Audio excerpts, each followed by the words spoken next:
जय हिंद एवरीवन। आज हम बात करने वाले हैं air force X and Y group का इंग्लिश के सिलेबस के बारे में। हालांकि मैंने वीडियो कई बार डाला है तो बहुत सारे नए बच्चे जुड़े हैं, इसलिए मुझे उन्हें समझाना बहुत ज़रूरी है।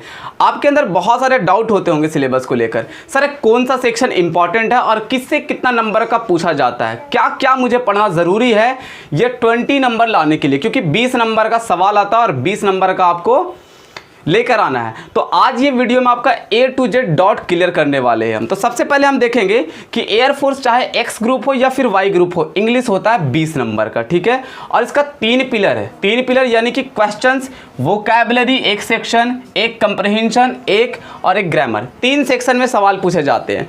तो सबसे पहले हम बात करेंगे वोकैबुलरी के ऊपर। वोकैबुलरी में आता है antonyms, synonyms, one word substitution, idiom phrase, misspelled, यानी देख लो कितना 1 2 3 4 5 सेक्शन। आपको पता है ये सब के बारे में आप जानते हो, यानी कि वोकैबुलरी से आपका सवाल 5 से लेके 7 नंबर तक आता है, क्योंकि कोई भी इसमें से एक पार्ट को 2 मार्क्स का पूछ लिया जाता है। देखो होता क्या है कि आप वोकैबुलरी रटते हो, वोकैबुलरी तो लिमिटेड नहीं है। और बहुत सारे टीचर ये कहते हैं कि इतना रट लो क्वेश्चन आ जाएगा, नहीं ये ऐसा नहीं है। किसी भी टीचर के चक्कर में मत पड़ना। आप सबसे पहले देखना वोकैबुलरी अनलिमिटेड है, मतलब कह लो बहुत ज़्यादा है, तो इस पर पकड़ बनाना थोड़ा डिफ़िकल्ट है।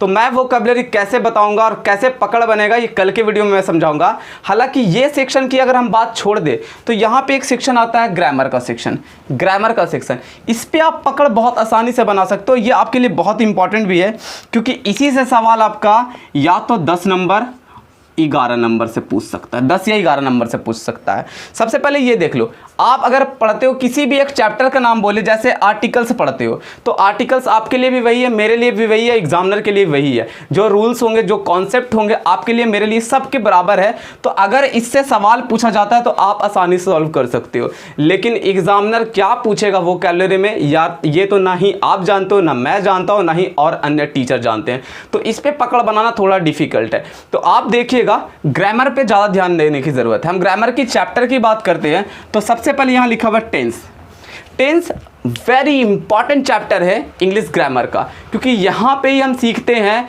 कैसे अरेंज होता है वर्ब, सब्जेक्ट और ऑब्जेक्ट, और ये हमें बहुत कुछ सिखा के चलता है। इसलिए इससे 2 नंबर का सवाल आता है।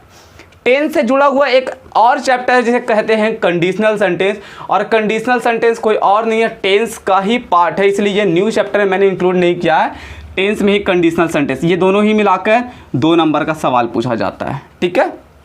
2 नंबर का सवाल पूछा जाता है। एक है उसके बाद वॉइस, आप जानते हो एक्टिव वॉइस और पैसिव वॉइस। एक्टिव वॉइस और पैसिव वॉइस कितने नंबर का सवाल पूछा जाता है? 1 नंबर का।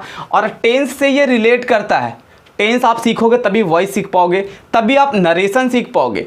तो ये बहुत इंपॉर्टेंट है। टेंस अकेले समझ लो, वॉइस नरेशन लेकर 4 नंबर कैरी करता है, तो ये बहुत इंपॉर्टेंट है, ठीक है।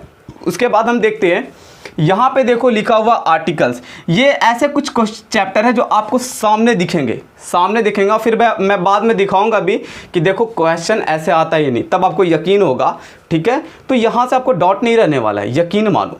तो फिर देखो आर्टिकल के बाद हम देखें वर्ब और मॉडल्स, ये 2 नंबर का सवाल पूछता है। प्रीपोजिशन 1 नंबर का और कंजक्शन 1 नंबर का। कितना हुआ? 1 1 2 2 4, 1 5 1 6 1 7 और 2 9, और 2 9 नंबर्स के बाद देखो एक डिटर्मिनर सेक्शन होता है। डिटर्मिनर्स क्या है? ये बेसिकली ये एडजेक्टिव ही होता है। एडजेक्टिव का एक पार्ट होता है जहाँ पे हम पढ़ते हैं some, little, a few, very few, the little, a little, much, more. इसमें बच्चे बहुत कंफ्यूज होते हैं, तो इस कंफ्यूजन को दूर करने के लिए मैं डिटर्मिनर्स पढ़ाऊंगा। और यहाँ पे जो मैंने चैप्टर लिखा ना, इससे डायरेक्ट क्वेश्चन नहीं पूछा जाता है। जैसे अगर मैं नॉन की बात करूँ तो नॉन से डायरेक्ट सवाल नहीं पूछा जाता है। नॉन में बहुत सारे वर्ड होते हैं जिसका सिंगुलर से प्लूरल बनाया जाता है और पूछा जाता है, जैसे सीजर्स हो, न्यूज़ हो, है ना, बहुत सारे टॉन्ग्स हो, इसका प्लूरल क्या होगा, सिंगुलर क्या होगा, ये इसका सिंगुलर होता है या नहीं होता है। तो इन तरह का उलझनों में फंसा के रखा जाता है। तो एक सवाल इससे पूछा जाता है, एक सवाल आपका सिंगुलर से प्लूरल, और दूसरा सवाल जो होता है फॉर्म से होता है। एक नॉन दे दिया जाएगा, बोलेगा इसका एडजेक्टिव बताओ क्या होगा, इसका एडवर्ब बताओ क्या है कि नहीं। अगर आप सेट बनाए होगे, रियल में अगर सेट बनाए होगे तो ये चीज़ आपको पूछा जाएगा, आप देखते होगे। तो एक सवाल इससे पूछा जाएगा। और प्रोनाउन और नॉन से कोई सवाल नहीं पूछा जाता। इसी से मिक्स टेंस में एरर का पार्ट होता है, और उसी से प्रोनाउन का चाहे एरर पूछ ले या नॉन का एरर पूछ ले, वर्ब का तो एरर हर जगह रहता है, इसलिए वर्ब तो इंपॉर्टेंट है ये पढ़ना, ठीक है। तो प्रोनाउन में कौन सा पार्ट, प्रोनाउन में एक पार्ट रिलेटिव प्रोनाउन बहुत इंपॉर्टेंट है जो आपको सीखना है, जो मैं सिखाऊंगा, ठीक है। ये सारा टॉपिक को हम कवर करेंगे बिल्कुल इजी मैनर में, धीरे धीरे स्टेप बाय स्टेप। पहले नाउन क्या होता है, प्रोनाउन क्या होता है, पार्ट्स ऑफ स्पीच क्या होता है, हम समझेंगे धीरे धीरे समझकर हम उस तरह का स्कोरिंग करेंगे। तो ये देखो ये 10 मार्क्स का होता है। पैसेज की बात करें तो पैसेज कभी कभी 3 नंबर का और कभी कभी 5 नंबर का पूछ लेता है, ठीक है। 3 नंबर का और कभी कभी 5 नंबर का पूछ लेता है। और पैसेज ये आपके लिए पॉजिटिव पॉइंट है, प्लस पॉइंट है, क्योंकि पैसेज ही सबसे आसान होता है। थोड़ा सा प्रैक्टिस कर लेते हो तो ये आप तुरंत 3 से 5 नंबर गेन कर सकते हो। तो अगर मार्क्स जोड़ा जाए तो ये 5 और ये 5 10 और 10 कितना हो गया, 20 हो गया, 20 मार्क्स। अगर ये देखो 3 7 और 3 10 और 10 20, 20 मार्क्स। 20 मार्क्स का क्वेश्चन पूछा जाता है। तो देखो ग्रामर बहुत आसान है जो मैं आपको डील करूंगा, मैं आपको समझाऊंगा एक एक चैप्टर डिटेल में, ठीक है। अगर बात करते हैं वोकैबलरी का तो कल बहुत आप आश्चर्य हो जाओगे कि वोकैबलरी कैसे सिखाया जाता है, बच्चे कैसे सीख सकते हैं। 10 कराऊंगा, 20 कराऊंगा और उसके बाद उस पर कैसे क्वेश्चन दिया जाता है और कैसे क्वेश्चन पूछा जा सकता है वो मैं आपको कराऊंगा।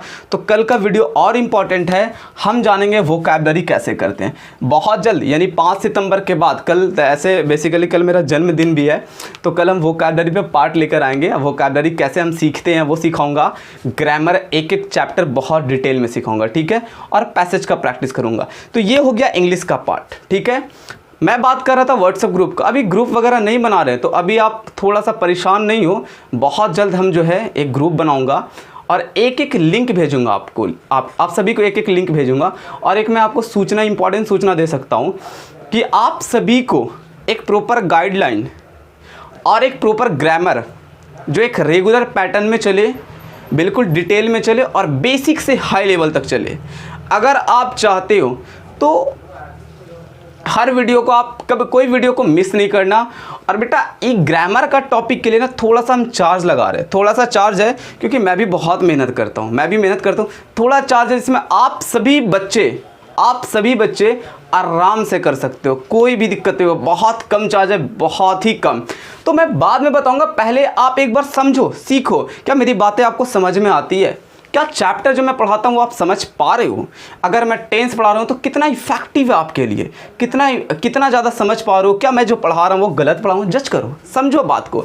तो 1-2 चैप्टर मैं पढ़ाऊँगा यूट्यूब पे, जो आप सभी देखना, फिर रियलाइज़ करना। अगर आप एक बार ले लेते हो, या फिर आप जो मैं कॉस्ट लगा रहा हूँ बहुत कम, मैं बताऊँगा आप सभी को, तो अगर आप एक बार ले लेते हो, आपको पसंद नहीं आए तो आप रिटर्न ले सकते हो मुझसे, एकदम रिटर्न ले सकते हो, कोई भी दिक्कत नहीं, एकदम डरने की बात नहीं है, ठीक है। मैं सोशल मीडिया पर वर्क कर रहा हूँ, एज ए टीचर आप देख रहे हो, तो आपको एकदम डरने की बात नहीं है। और बहुत प्रेम पूर्वक आपको 24 आवर्स डॉट की फैसिलिटी मिलेगी। जब भी आपको डाउट हो, ऑडियो कॉल में, वीडियो कॉल में आप मुझसे सवाल जवाब कर सकते हैं, मुझसे पूछ सकते हैं, हर एक क्वेश्चन का एरर पूछ सकते हैं। ये अपॉर्चुनिटी भी आपको मिलेगा, जो कि आप कहीं भी ऑनलाइन क्लासेस करते हो तो ये ऑप्शन नहीं मिल पाता है। तो मैं आपके साथ हमेशा रहूँगा, हर तरह से रहूँगा। तो ये चीज़ आपके लिए बहुत इंपॉर्टेंट होगा। आज के लिए इतना ही है। आप सिलेबस को नोट करें, एनालाइज करें, या आपके पास अगर प्रैक्टिस सेट होगा तो आप ज़रूर देखना क्या इस तरह का क्वेश्चन आता है कि नहीं। यहाँ पे एक प्रीपोजिशन भी है, एक सवाल इससे भी आता है जहाँ पे क्या फिक्स प्रीपोजिशन पूछे जाते हैं, बस उसको रट लेना। लिमिटेड चीज़ है, उतना ज़्यादा नहीं पढ़ाऊंगा, वही पढ़ाऊंगा जो आपके लिए इंपॉर्टेंट होगा, आपकी एग्जामिनेशन पॉइंट ऑफ व्यू से बहुत इंपॉर्टेंट होगा। थैंक यू सो मच, मिलते हैं अगले वीडियो के साथ।